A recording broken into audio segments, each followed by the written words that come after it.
What's sweet in dating phase, but annoying in a relationship? Dating, Netflix and chill where you're hooking up halfway through the episode. Relationship, Netflix and don't touch me, I don't want to miss the show.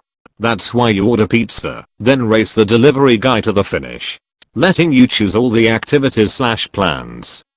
That gets exhausting. I don't even like doing that in the dating phase. I don't know what you like.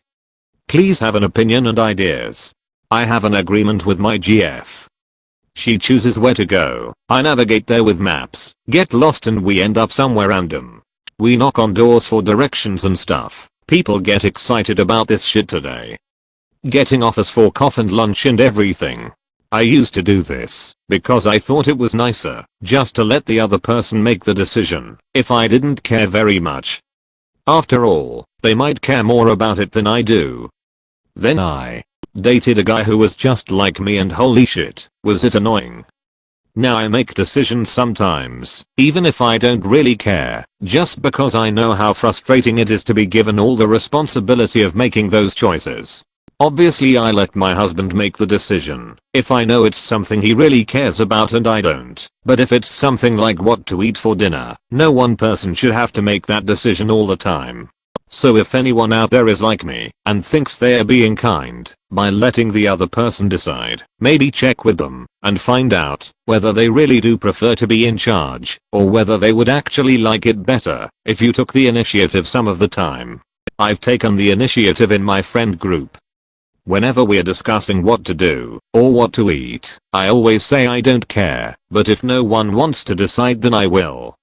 That way if anyone wants to go somewhere we'll go there, but if no one wants to decide then we have a definitive answer. Same goes for dinner. When I ask you what you want, I want you to say something like I dunno, how about sandwiches, or something like man, restaurant, sounds really good. If I knew what I wanted, I wouldn't be asking you, I'd be asking what you think of my idea. Tell me something about yourself that I don't know. I've literally told you everything remotely interesting thing about me. My girlfriend and I just Google best philosophical questions and entertain one a day. A year later we've pretty much discussed everything in life, we are about out of questions. I've suggested starting a joint research venture in which we either pick a topic to research or look at the unsolved math problems and try to solve them.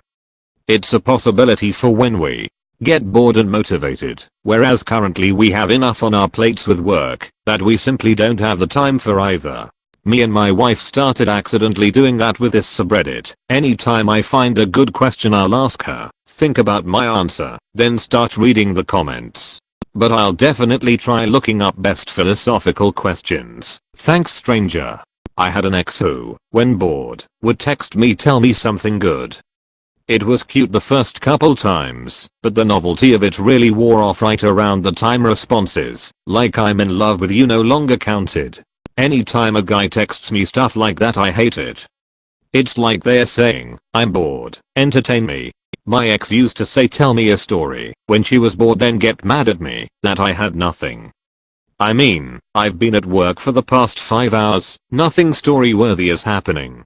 My first girlfriend did that and told me some lazy ass story about us falling in love, and then I actually tried hard to make up a good story about a duck and a moose on the spot. I thought it turned out well. It wasn't good enough because it was supposed to be cute and lovey.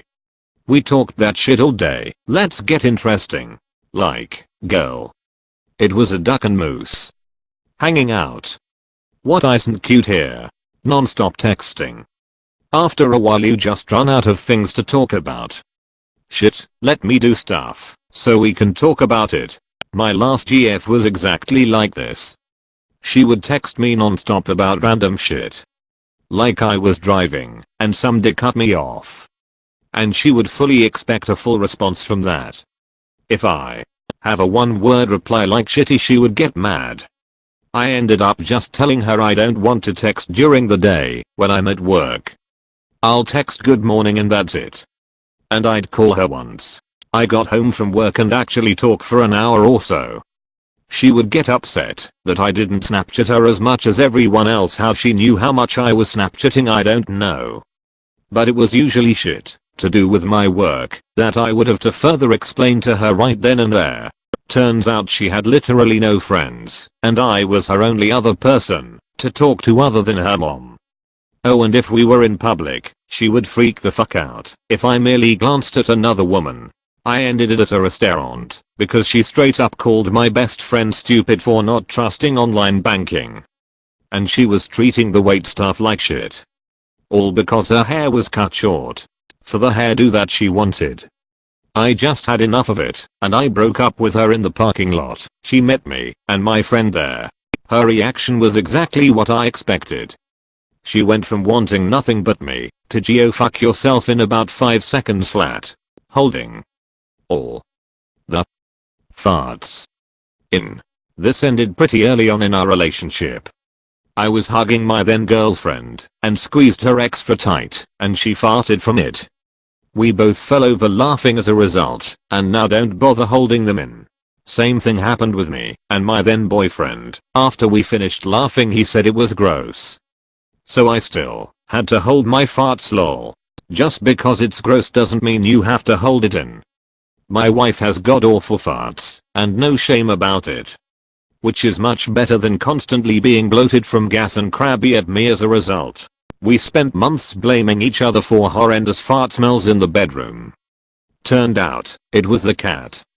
Mostly the cat, anyway. When someone believes that you must spend every minute of every day hanging out together. I feel this: we live together, work together, share a car, and have all the same friends. Like, I still love seeing her all the time, but I also recognize that it's borderline codependent.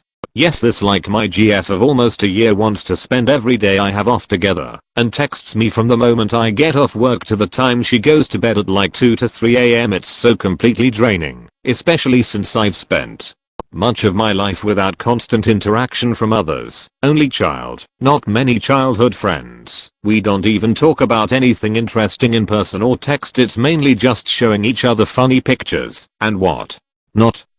Sometimes I lie about when my shifts end or what time I go to bed, just so I can have some moments in peace.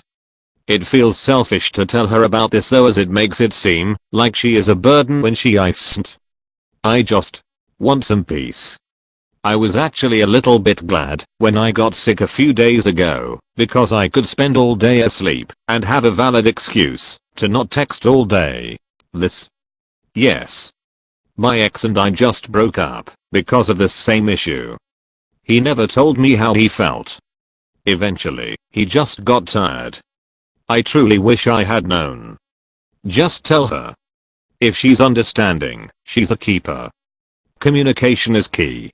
When the other person starts to feel all insecure cause the honeymoon phase starts dropping off, and having to explain it's totally normal after a while, because having to be so mushy 24/7 forever is exhausting. According to my GF, literally everything I say. First 6 months equals everything I say is hilarious.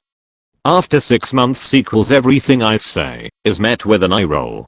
Putting an extra effort constantly to try look good, lower their expectations, so that on fancy occasions boom effort. Talking on the phone for hours. One of my customers is 24/7 on the phone with his wife. They got together at least 6 years ago and have been married for I think 3 years. I don't understand how you can like any human being that much. Shit, pretty much the only reason I go to sleep is because I get sick of myself being each other's hobby. At first it's all romantic and sweet to be dedicated towards another, but it's not practical for something long term. When the person cleans and organizes your stuff, so much so that you can't find it when it's needed. Asking to be untied and let out of the basement. Your shit's getting real old, Jen. The "how was your day" conversations. We are married, we live together, we've been together for 5 years, my days are pretty much the same. I'll let you know when something interesting happens. I would much rather talk about a very specific topic with my so than daily small talk.